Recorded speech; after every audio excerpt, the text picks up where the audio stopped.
नमस्कार। आज फिर मैं एक बड़े मुद्दे पर बात करना चाहता हूँ। वो है हमारे सरकारी स्कूल। आज सभी सरकारें कह रही है कि हाँ, सरकारी स्कूलें बेटर हो गई है, अच्छी होने लगी है, शिक्षा व्यवस्था हमारा अच्छा हो गया है। लेकिन हमारे देखने से अभी कुछ अच्छा नहीं हुआ है। मैं उस दिन मानूंगा जिस दिन नेताओं के, अभिनेताओं के, बिजनेसमैन, बड़े लोगों के बेटे बेटियां अगर सरकारी स्कूल में जाने लगे, उस दिन मैं मानूंगा कि हाँ, शिक्षा स्तर बेटर हो गया है, हमारी सरकारी स्कूलें बेटर हो गई है। अन्यथा मैं नहीं मान सकता हूँ, क्योंकि आज सभी आप लोग अपने आस पड़ोस या अधिकतर सरकारी स्कूलों की स्थितियाँ इतना बदतर है कि वो जर्जर हालत में है। कहीं सही से बैठने की व्यवस्था नहीं है, उसमें उत्तम व्यवस्था नहीं है। तो ये हालत है हमारे सरकारी स्कूलों की। पर सरकारें कह रही है कि हाँ, कि हमारे जो भी सरकारी स्कूल है उसके स्थिति में सुधार हुआ है, हमारी शिक्षा व्यवस्था में सुधार हुआ है। लेकिन हमारे देश में कुछ अभी नहीं हुआ है, क्योंकि ये सरकार वन नेशन वन इलेक्शन की बात कर रही है। लेकिन हमारे देश की व्यवस्था, हमारे देश की शिक्षा व्यवस्था तब सुधरेगी जब हमारे देश में वन नेशन वन इलेक्शन की बात ना होकर वन नेशन वन एजुकेशन की बात हो। क्योंकि सभी लोग जानते हैं, जितने भी नेता, अभिनेता, बिजनेसमैन, बड़े लोग हैं, सभी जानते हैं कि हमारे सरकारी स्कूलों की क्या स्थिति है, उसमें क्या खामियां है, वो अच्छी तरह जानते हैं। अगर उनके बेटे बेटी अगर उसमें पढ़ने लगे तो उसमें जो खामियां है, सरकारी स्कूल में जो खामियां हैं, वो टीचर के लेके हुआ या उसमें पढ़ाई के से लेकर कोई बात हुआ, या उसमें जो व्यवस्था है उससे लेकर बात हुआ, उसमें जो खामियां वो उसका आवाज़ उठाते हैं। लेकिन बड़े लोगों का क्या है, अभिनेताओं या कलाकारों या बिजनेसमैनों का क्या क्या कहना, क्योंकि उनके बेटे बेटियाँ तो पढ़ते नहीं हैं, वो बड़े बड़े प्राइवेट स्कूल में पढ़ते हैं। तो उन्हें सरकारी स्कूलों से क्या लेना देना है कि वो जर्जर है, उसमें पानी टपक रहा है या टूटा फूटा हुआ है, उसमें उत्तम व्यवस्था नहीं है, उसमें शिक्षा की उत्तम व्यवस्था नहीं है, उसे क्या लेना देना है। क्योंकि उनके तो बेटे बेटियाँ तो पढ़ते नहीं हैं, उनके परिवार के बच्चे तो पढ़ते नहीं हैं, तो उनसे क्या लेना देना है। उसमें जो पढ़ते हैं हमारे आम मजदूर, गरीब के बच्चे पढ़ते हैं, तो हमारे बच्चे के भविष्य उनसे क्या लेना देना है।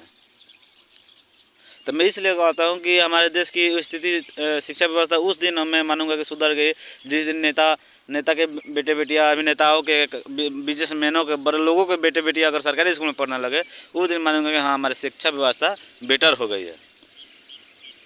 पहले जो सरकारी स्कूल है उसे भी लोग बंद करने पर उतारू है। अभी शायद 2014 के बाद, अभी सिर्फ यूपी की बात करें कि लगभग 27,000 स्कूलों का समाप्त हो गया, यानी बंद कर दिया गया है। उस तरह लगभग 2014 के बाद पूरे देश में लगभग 70,000 प्लस सरकारी स्कूलें बंद कर दी गई है। एक तो जल्दी स्कूल बनता नहीं है, फिर उसमें जो सरकारी स्कूल है जो जिसमें हमारे बेटे बेटियाँ कुछ, चाहे बच्चे बच्चियाँ कुछ पढ़ रहे हैं, उसे भी बंद करने पर उतारू है।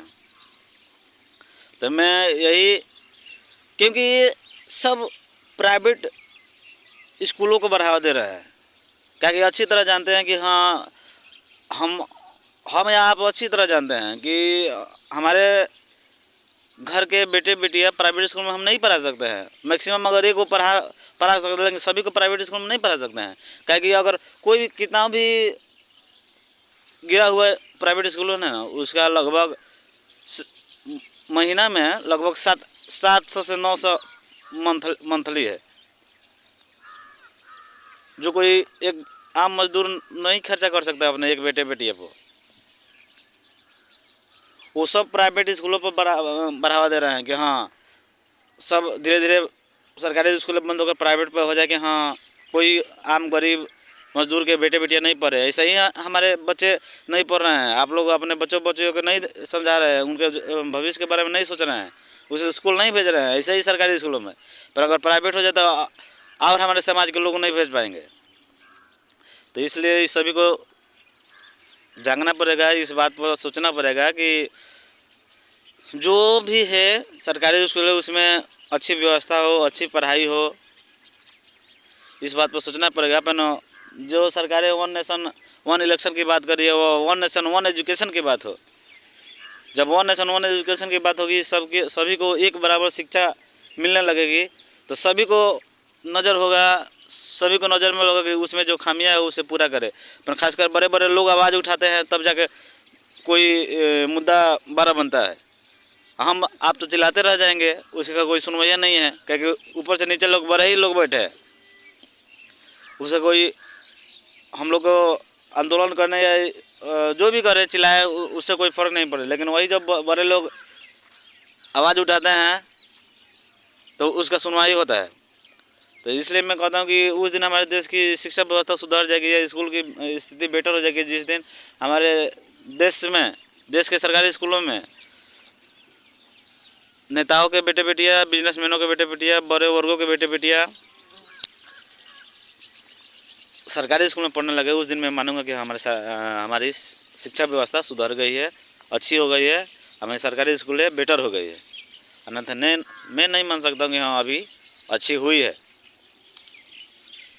क्योंकि अभी भी बहुत अधिकतर स्कूलें हैं जो अभी बहुत बुरी हालात में हैं। कहीं पर्याप्त शिक्षक नहीं है, कहीं जर्जर हालात में है, कहीं उत्तम बैठने की व्यवस्था नहीं है, ऐसे बहुत सी खामियां हैं। तो इसलिए मैं मांग करूंगा कि जो भी मजदूर टाइप के आदमी है, जो मध्यम वर्ग को इस बात को समझे, आवाज़ उठाए।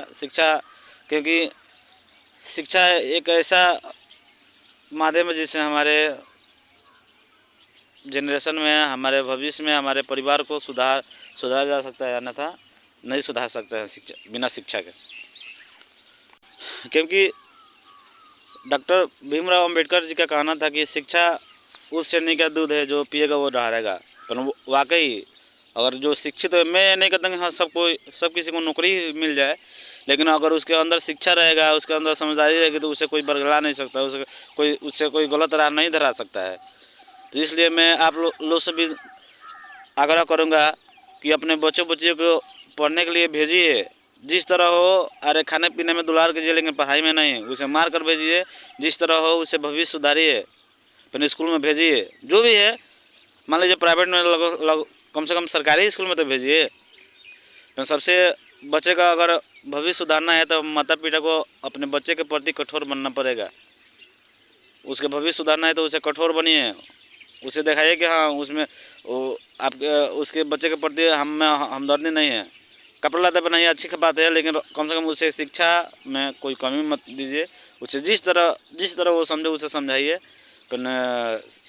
स्कूल भेजिए, उसे सही ढंग से पढ़ाइए, तभी जाके हमारा भविष्य सुधर पाएगा, अन्यथा नहीं सुधर पाएगा।